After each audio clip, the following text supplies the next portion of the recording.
Welcome to my YouTube channel. આજે આપણે વાત કરીશું સ્માઇલ પ્લીઝ ચેપ્ટરની ડિટેલમાં વાતો કરીશું. એટલે કે ચેપ્ટરની અંદર શું કન્ટેન્ટ છે, એટલે કે પોએમ તરીકે કે પાઠ તરીકે શું આપેલું છે એની પણ ડિટેલ વાત કરીશું. ગ્રામેટિકલ પાર્ટ એટલે કે ગ્રામરની દ્રષ્ટિએ શું આપેલું છે એની પણ ડિટેલમાં વાત કરીશું. તો આ ચેપ્ટર કોના માટે ઇમ્પોર્ટન્ટ છે? ડેફિનેટલી આ ચેપ્ટર દરેક વિદ્યાર્થીઓ માટે ઇમ્પોર્ટન્ટ છે.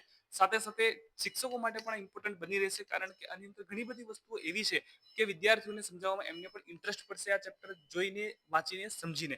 સાથે સાથે કોઈ વ્યક્તિને ઇંગ્લિશ ભાષામાં ખરેખર ઇન્ટરેસ્ટ હોય, એમણે બેઝિક થી સમજવું હોય, તો એ બેઝિક પણ આ ચેપ્ટર અંદર ઘણું બધું ક્લિયર થઈ જશે. તો પ્લીઝ આ ચેપ્ટરની શરૂઆત કરીએ. મજા આવેલી ચેપ્ટર છે.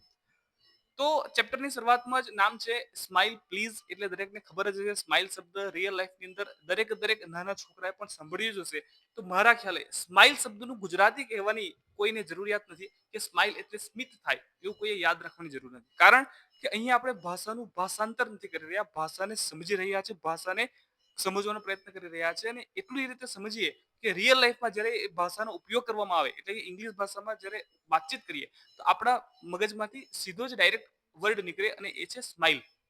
નહીં કે પહેલા સ્મિત યાદ કરીએ અને પછી એને ઇંગ્લિશમાં સ્માઇલ કહેવાય એ રીતે વાત કરવાની આપણે કોઈ જરૂરિયાત નથી. એટલે કોઈ પણ વ્યક્તિને આપણે કહીશું કે આજે ભાઈ તમને કોઈ મળેલું, તો હા ભાઈ મળેલું, અને શું કર્યું, હા એકબીજા સાથે સ્માઇલ આપણે એકબીજાને એક્સચેન્જ કરી, સ્માઇલ એકબીજાને આપી, એ રીતે આપણે વાત કરીશું. તો ચાલો આ ચેપ્ટરની શરૂઆત કરીએ. આ ચેપ્ટરમાં ખરેખર શું શું છે એને આપણે પહેલા સમજવાનો પ્રયત્ન કરીએ. તો આ ચેપ્ટરને ટોટલ 8 ભાગમાં આપણે વહેંચી શકીએ છીએ. એ કયા 8 ભાગ? તો પહેલો ભાગ છે, એક નંબર આપીને અહીં દર્શાવેલ છે, અને એનું નામ છે લિસનિંગ.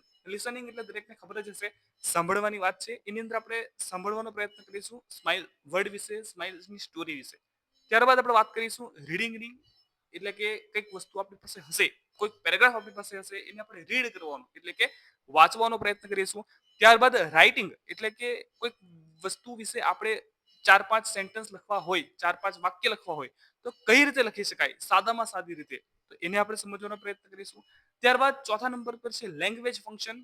પછી છે 5મા નંબર ઉપર વોકેબ્યુલરી. 6ઠ્ઠા નંબર ઉપર એક્ટિવિટી. 7મા નંબર ઉપર સ્પીકિંગ. અને 8મા નંબર ઉપર ડુ ઇટ યોરસેલ્ફ. તો ટોટલ 8 ભાગમાં આ ચેપ્ટરને આપણે જોવાનો પ્રયત્ન કરીશું. તો એમાંના પહેલા ભાગની વાત કરીએ અને એ ભાગનું નામ છે લિસનિંગ. હવે આ પહેલા ભાગની અંદર પણ 3 વસ્તુ છે, તેને આપણે સમજીશું ધીમે ધીમે. તો પહેલા ભાગમાં ચેપ્ટરની શરૂઆત કરીએ. Chapter number 1 smile please. તો દરેક વ્યક્તિ અહીં એક વખત જોરદાર સ્માઇલ આપી દેવી જરૂરી છે, કારણ કે ચેપ્ટરનું નામ જ સ્માઇલ છે. તો આપણા દરેકના ચહેરા ઉપર સ્માઇલ રહેવી જરૂરી છે. તો એના પહેલા પાર્ટ ઉપર આપણે આવીએ તો એનું નામ છે લિસનિંગ. લિસનિંગ એટલે દરેકને ખબર જ હશે સાંભળવું. તો અહીં સાંભળવાની જરૂર છે. તો આપણે શું સાંભળીશું?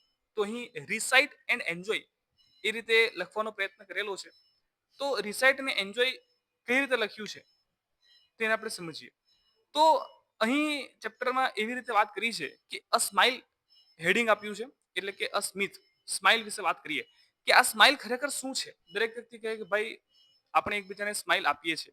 તો આ સ્માઇલ શું છે તેને અહીં સમજાવવાનો પ્રયત્ન કર્યો છે એક પોએમના માધ્યમથી, એક કવિતાના માધ્યમથી. તો એને આપણે ધીમે ધીમે વાંચીએ. A smile is quite a funny thing.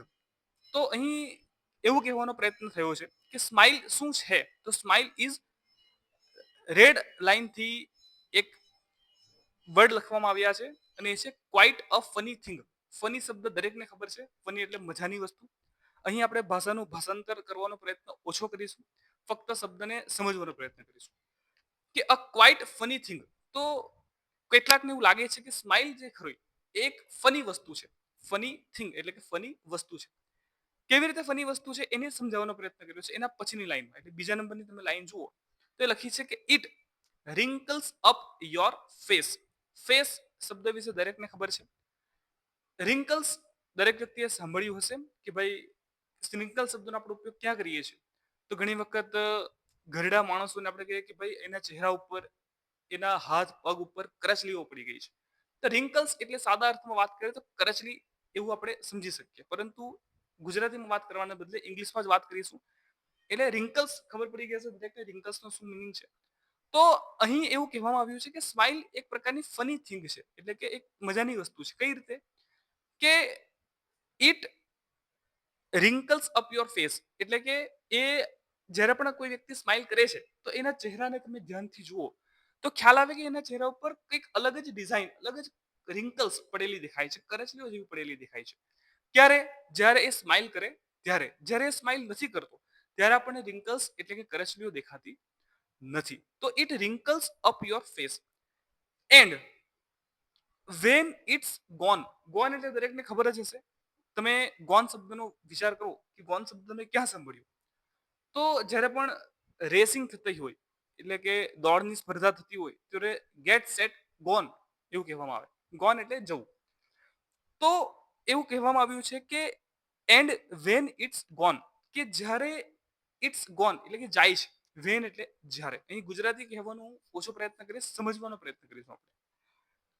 You will never find it's secret hiding place.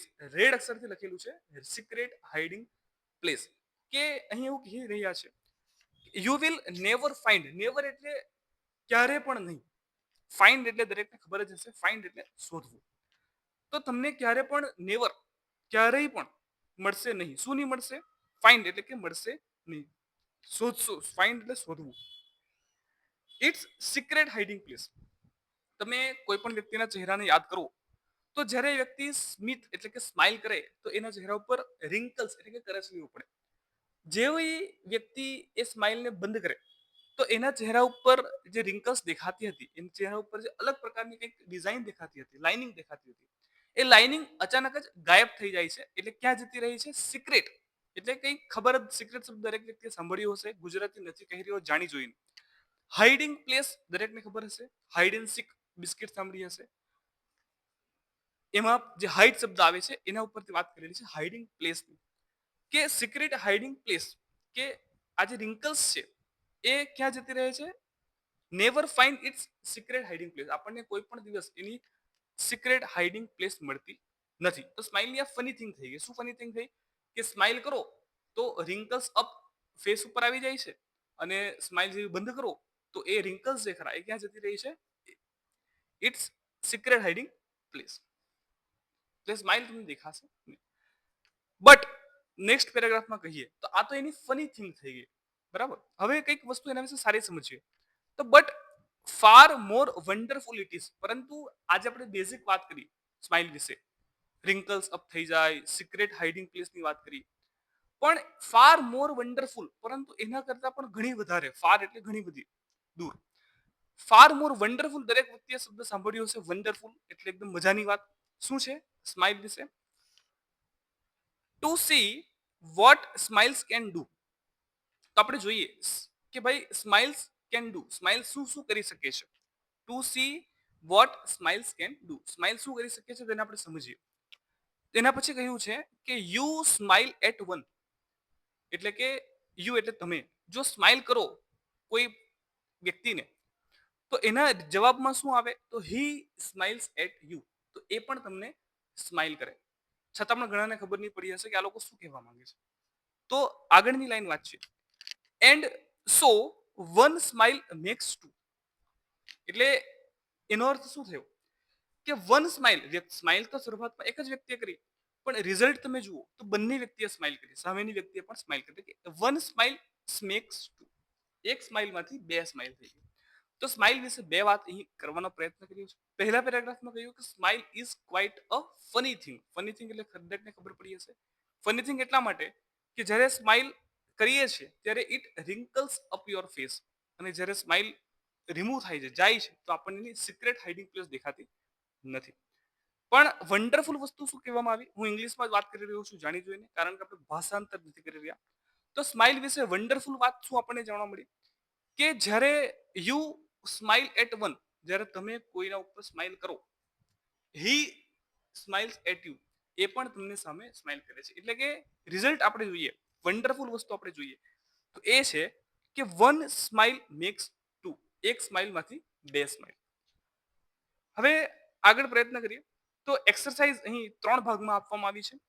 પહેલી વાત છે find the rhyming words from the poem. આજે પોએમ આપણે વાંચી બે પેરેગ્રાફની, એમાંથી આપણે શું શોધવાની જરૂર છે? Rhyming words. બીજી વસ્તુ છે કમ્પ્લીટ ધ વર્ડ્સ, અને ત્રીજી વસ્તુ છે arrange the following words in alphabetical order. તો ત્રણે ત્રણને એક પછી આપણે જોઈએ. પહેલું આપણે જોઈએ find the rhyming words from the poem. તો પોએમ અહીં બાજુમાં લખેલી છે. 5 વર્ડ બતાવેલા છે, એની સામેના રાઇમિંગ વર્ડ આપણે પોએમ માંથી શોધવાના છે. તો એક નંબર ઉપર છે MILE, જેને આપણે માઇલ એવું કહેતા હોઈએ છીએ, બોલવામાં એને માઇલ વંચાય. તો એવો વર્ડ આપણને પોએમ માંથી, કવિતામાંથી મળી રહ્યો છે, અને માઇલની સામે આપણને ખબર જ છે, ચેપ્ટરનું નામ જ છે સ્માઇલ. તો એ માઇલની સામે શું આવવું જોઈએ? Answer smile. ખૂબ જ ઇઝી વાત હતી. બીજા નંબર ઉપર છે RSE, એટલે કે રેસ. દરેક વ્યક્તિએ શબ્દ સાંભળ્યો હશે, રેસ. એવો અહીંયા આપણને કયો શબ્દ પોએમમાં સાંભળવા મળી રહ્યો છે? તો જુઓ ધ્યાનથી, ફેસ, FACE, એ આપણને જોવા મળી રહ્યું છે. સાથે સાથે એક નવી વાત કરીએ ત્રીજા નંબર ઉપર, MAN, મેન. તો એની સામે આપણને જોવા મળી રહ્યું છે કેન. સાથે સાથે બીજો પણ આપણને એક વર્ડ સાંભળવા મળે છે, અને એ છે WHEN, when. Man, can, when. 4 number ઉપર છે KIND, એને આપણે વાંચતા હોઈએ છીએ કાઇન્ડ. તો એવો વર્ડ આપણને મળી રહ્યો છે FIND, ફાઇન્ડ. 5મા નંબર ઉપર છે સિંગ, SING.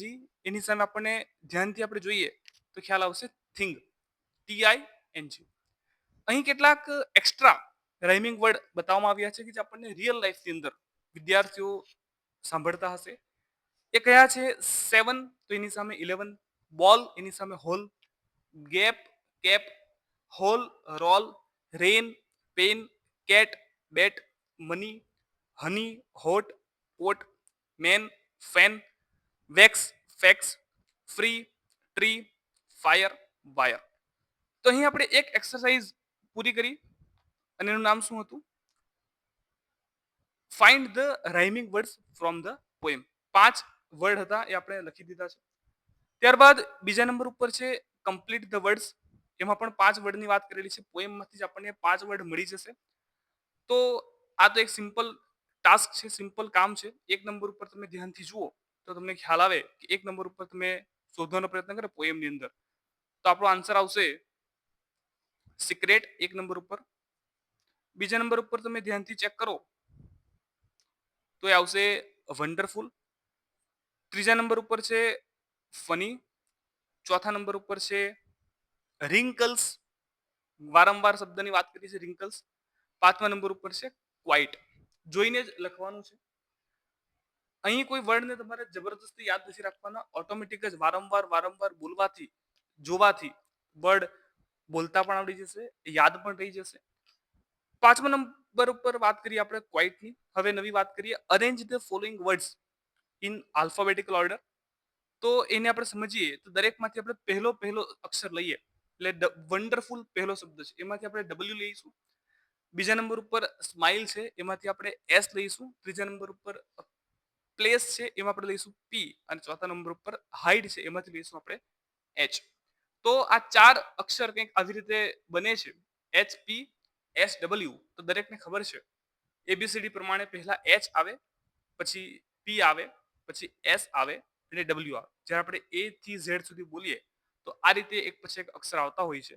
તો આપણા જવાબમાં પહેલો વર્ડ આવવો જોઈએ હાઇડ, બીજો વર્ડ આવવો જોઈએ પ્લેસ, ત્રીજો વર્ડ આવવો જોઈએ સ્માઇલ, અને ચોથો વર્ડ આવવો જોઈએ વન્ડરફુલ. તો આ સ્માઇલની વાત કરી તો એક નંબર ઉપર લિસનિંગની અંદર આપણે વાત કરી સ્માઇલ. એની અંદર પણ આપણે વાત કરી રાઇમિંગ વર્ડ્સની, પછી વાત કરી કમ્પ્લીટ વર્ડ્સની, પછી અરેન્જ વર્ડ્સની વાત કરી. હવે નેક્સ્ટ ટોપિક છે એની અંદર સ્માઇલ. તો સ્માઇલની એક સ્ટોરી છે. એમાં બે ફ્રેન્ડ છે. અહીં આપણે પિક્ચરના માધ્યમથી એને બતાવવાનો પ્રયત્ન કર્યો છે. અને એ શું છે? ખુશી અને ખનક. ખુશી એન્ડ ખનક. તમે ધ્યાન આપશો તો ખ્યાલ આવશે કે ચેપ્ટરનું નામ સ્માઇલ પ્લીઝ છે, અને ખુશી શબ્દનો અર્થ તમે ધ્યાનથી જુઓ તો લગભગ સ્માઇલને મળતો શબ્દ છે, ગુજરાતી શબ્દ છે. ખનક પણ લગભગ સ્માઇલને મળતો આવતો શબ્દ છે. ત્યારબાદ ટીચરનું નામ આ ચેપ્ટરની અંદર કરેલું છે, અને એનું નામ છે સરસ્વતીબેન. તો ટીચર એટલે દેવી કહેવાય, તો દેવીના આધારે નામ એમનું રાખવામાં આવેલું છે સરસ્વતીબેન. તો મારા ખ્યાલે કોઈ નામ ભૂલી શકાય એવા છે નહીં. ખુશી ખનક હોય કે સરસ્વતી બેનની વાત હોય. અને આ થોડા આગળના દાંત તીથ તૂટેલા હોય એવી એક છોકરીનું પિક્ચર છે, જેને આપણે ખુશી કહીશું આગળ જતા. તો આ ચેપ્ટર આપણે ધ્યાનથી સમજવાનો પ્રયત્ન કરીએ. Listen to the story. તો આ શું છે? સ્ટોરી છે. પહેલા આપણે કરીએ એ પોએમ હતી.